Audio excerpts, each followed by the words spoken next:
Hey, you remember school? You remember how some classes were just lectures, where you would listen to someone drone on and on for like an hour or two, and then at the end of it you were expected to remember everything that they said? But then there were other classes where you'd actually do something, and you would put where you're learning into practice. I'm willing to bet that you remembered those lessons a lot longer than the other ones. And that's the kind of thing you want to bring to your game night.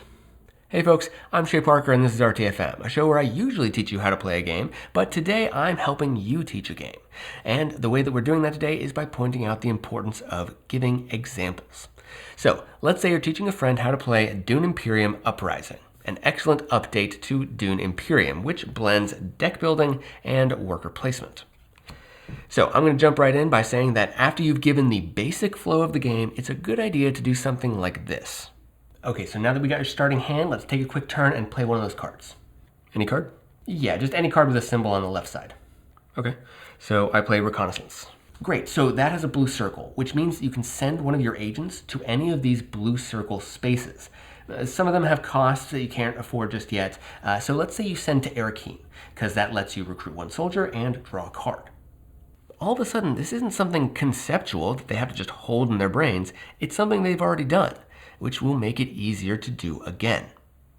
Now, if you want to, taking a full practice round is often a great way to really get an understanding of things before, you reset and start over. There are definitely people that don't like doing practice rounds, though, which I totally get. But at the very least, providing examples, especially if you can get your friends to physically take their turns, it will really help cement these ideas.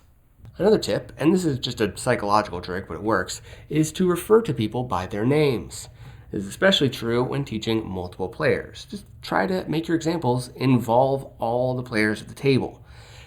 Studies have shown that, at least in classroom settings, people connect more to what they're learning if you refer to them by their names. So, instead of doing something like this, when you have a spy on the board, you can return them to either send your agent there, even if it's already occupied, or to draw a card after putting an agent into a connected space. You should try something more like this. So, Sean, you've placed a spy at the Spacing Guild area because Shane over here keeps taking the deliver supplies action before you get the chance. Yeah, jerk. You know what you did. Anyway, now that you have a spy here, even though Shane's agent is already there, you can remove the spy and send your agent here as well. Even though one player was the focus of the example, I made sure to include another player as well. And this won't work for all groups, but I really like setting up these little mock rivalries because I think it loosens people up. And as I said in a previous How to Teach, keeping people entertained also keeps them engaged. And lastly, you want to give active examples of how scoring works. Now, this is going to be different from game to game, but you should try to give specific examples of what scoring points looks like.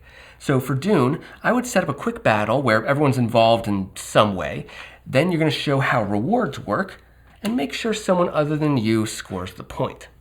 Now, not only do they understand how scoring works a little bit better, but also they're getting excited about how they're going to succeed once you get started. All in all, the goal of this tip is to bring your game out of this nebulous theoretical space and make it something much more tangible that your players know how to manipulate and work with. If you can pull that off, the beginnings of your game are going to go a lot smoother as your players have already started to internalize the rules. And that's going to be it for this episode of How to Teach. Thank you all so much for watching. If you want to see more stuff like this, please let me know in the comments below. It's been a little while since I've done a How to Teach, but my Patreon backers asked me to bring it back, so I'm giving it another shot and seeing how it goes. Did you like that subtle way of mentioning that I had a Patreon? Just saying. Bye.